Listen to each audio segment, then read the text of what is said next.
Hey, it's Quadex here, and today I'm doing What If Naruto Was in the Anbu Part 4. Thank you guys for all the support on my recent videos.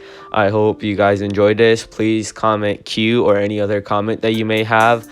Also comment any what if suggestions and any what if videos that other people have done. Because I haven't. I'm trying to get back into watching what ifs like personally. I haven't seen any good ones at all. Which is quite sad. If you guys know any good what if series, like your favorite, comment that down below. I would appreciate it. Yeah, comment Q, hit the like button, subscribe. Comment what if series that are good, and I won't waste too much of your time. Let's get into the story. One of the largest buildings in Konoha was the Hokage's residence, also known as the Hokage's Tower. It was located quite close to the Shinobi Academy and had been constructed just underneath the Hokage's monument. The Hokage's resident tower over most of the other buildings in Konoha and was home to many different departments. Anbu headquarters lay directly beneath it, guarded carefully by the elusive masked shinobi. There were libraries filled with countless scrolls, records of previous missions, character profiles of friendly and enemy shinobi, and thousands upon thousands of technique scrolls could be found inside. The third Hokage was infamously known for single-handedly learning and mastering each and every single technique scroll that Konoha had to offer. The Hokage's Tower was also where A and S ranked missions were handed out to elite teams of Jonin and Anbu. Prestigious clients were sometimes given the privilege of visiting but rarely saw much activity, as all as elite level shinobi received their mission and left with speeds too quick for the untrained eye to see. Matters of the village security were also dealt here, far away from the prying eyes of the normal shinobi workforce. It was also where the third Hokage and his family lived, since his fast-tracked promotion to Chunin and allocation as the Hokage's personal assistant and guard, Uzumaki Naruto, had been one of the few people in Konoha's history to call the Hokage's Tower home. Naruto suddenly opened his eyes. One moment he was asleep and the next he was awake and alert. The young Anbu rolled over and glanced at his alarm clock. 6:59 a.m. He hopped out of bed, removing the froggy nightcap that he still loved so much, and quickly pressing his thumb against the red spiraling tattoo on his exposed shoulder. He channeled chakra and his bedclothes abruptly vanished. A second pulse of chakra saw a set of armor appeared neatly around his form. A pair of dulled metal arm guards covered his forearms, extending over his gloved hands. His upper arms were bare, and he wore a tight black shirt with a gray armored vest covering his chest. His long dark pants reached his ankles, where he wore sandals, and there were 3 small pouches strapped around his waist with a bandage tied around his right leg. He hadn't put the mask on, and it dangled from his utility belt. "Oh yeah," Naruto said with a cocky grin, exposing his sharper than normal canines. "I look awesome."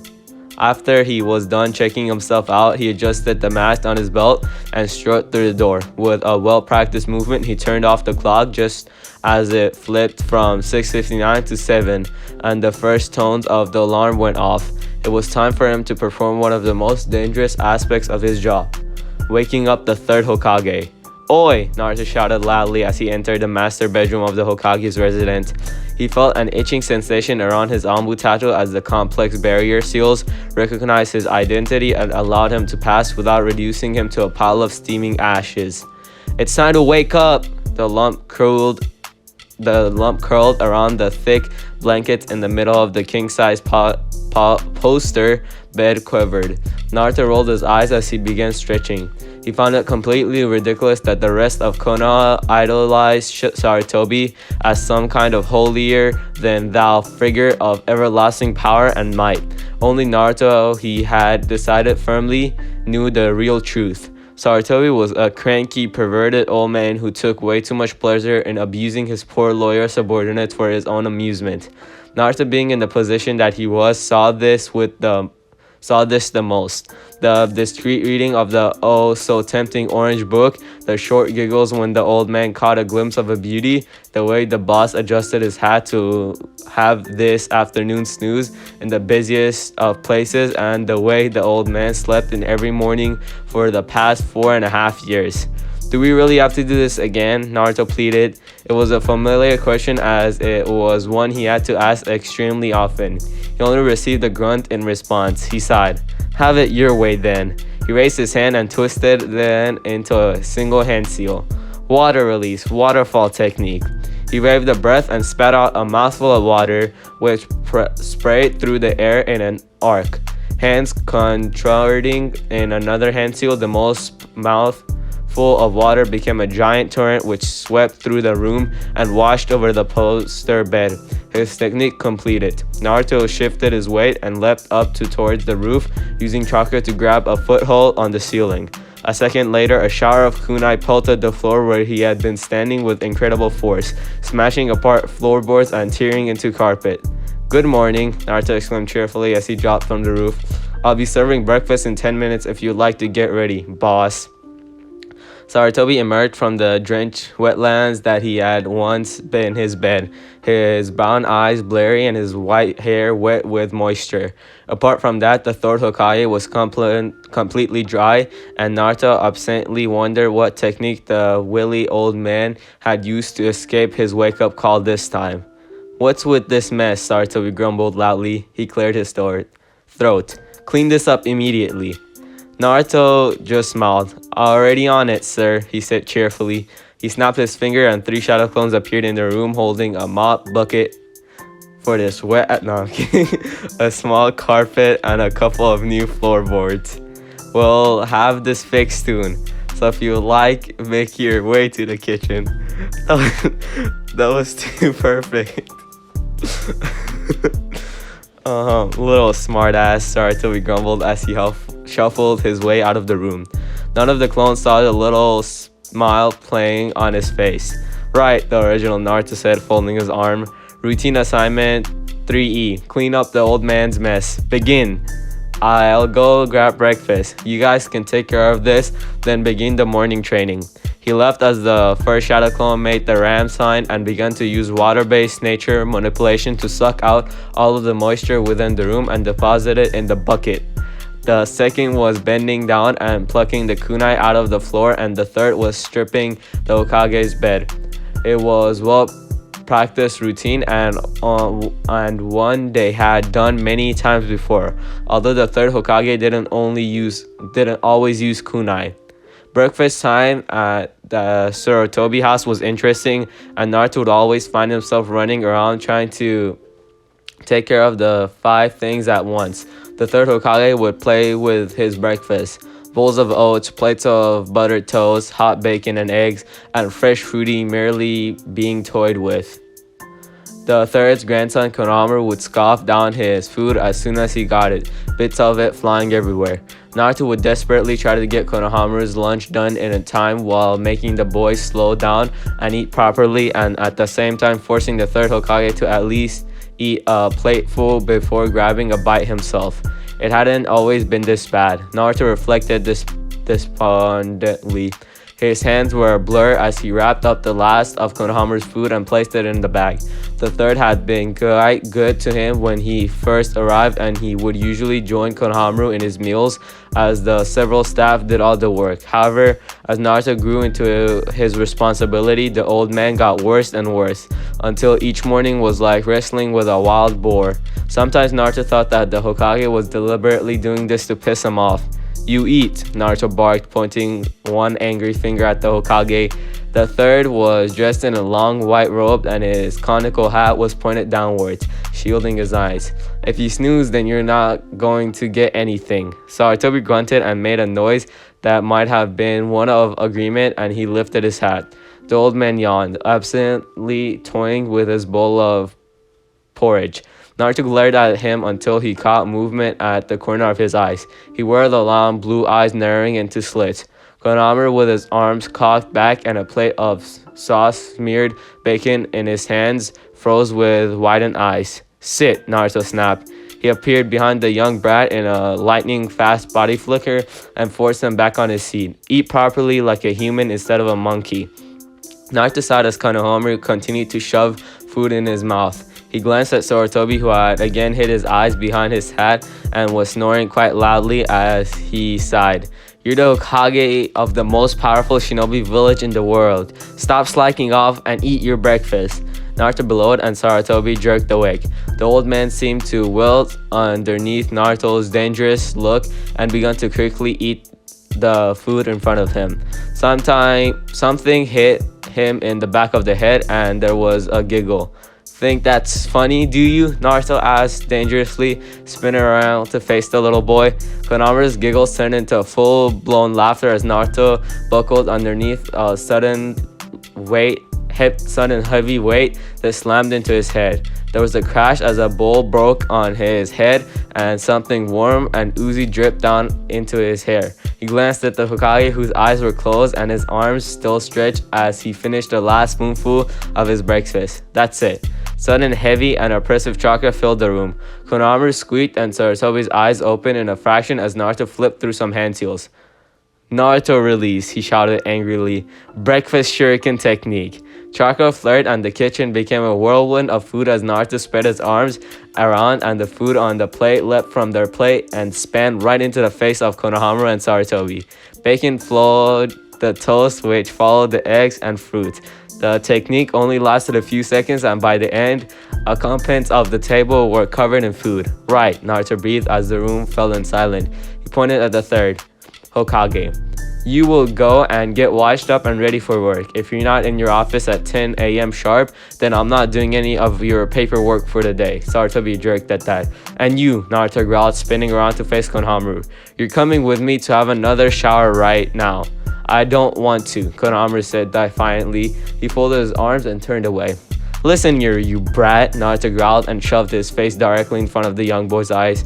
There are two ways we can do this. The hard way, where I throw you into a cold shower, or the really hard way, where I throw the cold shower at you. Konohamaru gulped. 20 minutes later, Naruto and Konohamaru were walking through the street of Konoha towards the academy. The blonde-haired Anbu had cleaned himself up and was wearing his proclaimed mask over his face. Konohamaru was pouting as Naruto led him past the shops and villagers, many of whom waved or bowed to the young boy. Naruto didn't miss several of them giving him strange looks and merely scoffed. His mask was on purely for protocol at this point because it wasn't like his identity was a secret to that many people. After all, how many short blonde Anbu members were there? Still, he supposed it was better than the looks he used to get. Right, Naruto said as the academy loomed up ahead. Make sure you be a good boy. No pranks. No mocking around. If I have to come and catch you, you'll be sorry. Yeah, Konohamaru said with a jeer. He huffed, as if he could find me. Brat, Naruto said crossly, but he ruffled the young boy's hair affectionately.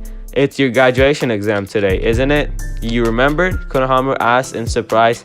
He chuckled bitterly. Of course you did. Gramps didn't. Naruto made a small sound of comprehension. I'm sure he knows, he said breezily. He didn't say anything at breakfast, Konohamaru muttered. He looked at the ground, kicking a small stone away. He just sat there being stupid again. You didn't say anything either, Naruto admonished. He waved his finger. I swear, you two are both as bad as each other. You're definitely Sarutobi. You two. Konohamaru looked up hopefully as Naruto glanced on, smiling kindly behind his mask. There's no doubt about it, the Anbu said. He's definitely thinking about you today. Konohamaru looked up hopefully as Naruto Konohamaru beamed. Thanks, Naruto, he said quietly. As soon as the two entered the gates of the academy, he bolted off to find his friend, leaving Naruto holding his lunch alone. Come back, Naruto called out, but the brown-haired boy had disappeared amongst the milling crowds of parents and students. He sighed, you little shit. Naruto made his way through the academy ground. The students he met had once given him wide-eyed looks and muttered to each other quietly. Now he was a regular occurrence, the young Anbu agent tasked with escorting the third grandson to school. They still gave him the odd look, especially when they noted how short and young he seemed, but in the true fashion of children, they mostly ignored him now. The parents were mostly the same, although he exchanged a respectful nod with Nara Shikaku, the current Jonin commander. The two had dealings in the past. He also exchanged a quick hello with Yamanaka Inoichi, the tall blonde-haired man who worked in Konoha's intelligence division. "Ah, Iruka," Naruto called out. He flickered out of the crowd and appeared in front of this scarred Chunin, who had been turning to see who called out his name. "Ga!" Iruka jumped as he came face to face with the creepy proclaimed mask of an Anbu member. He held his hand over his heart. "Oh, it's you." Naruto held up the bag. "This is Konohamaru's," he explained. "The little brat ran off before I could give it to him." "I see," Iruka said. He took the bag. "Thank you." His voice, as usual, was respectful and polite when he spoke to the shinobi many called Sarutobi's right hand. Iruka had just been assigned to the academy when Uzumaki Naruto, with the assistance of the third Hokage, had graduated early. He hadn't had much to do with the young boy for years until he had reappeared from seemingly out of nowhere as the Hokage's personal assistant and guard. The ferret-masked boy had quickly become a common sight at the mission assignment office as he accompanied the Hokage and performed many duties. Personally, Iruka felt a little sorry for him. The Hokage could be quite hard on the young Anbu, and Iruka wondered if Naruto managed to get much off a break. "Will Konohamaru do well today?" Naruto asked, and Iruka blinked, shaken out of his thought. "It's hard to say," Iruka muttered. Iruka admitted, "He's certainly not the most academic-driven student we have." Naruto made a noise on the back of his throat. At that, Iruka chuckled. "That's it," the scarred Chunin continued. "His weapon skills and taijutsu is quite good. It's why he was moved ahead past his age group. He is already quite gifted in that area. Still, he's having some trouble with the hinge. We'll have to see how he goes today." "I see," Naruto said. He rubbed the back of his head. "Well, I better be off. Thanks for speaking with me." "You're welcome," Iruka said. "Goodbye, Naruto." Okay, guys, I'm gonna end it there. This is very interesting. I haven't read ahead on this one, so I'm not sure if Naruto is gonna take Sasuke's place, but that would be very cool. Just saying. I hope you guys enjoyed. And I'll see you guys again today because there's multiple videos coming out. Bye. Oh, by the way, I hope you all have a great day. I know like times are not the best, but you can make the best out of it, I guess. Have fun, do what you gotta do. Bye.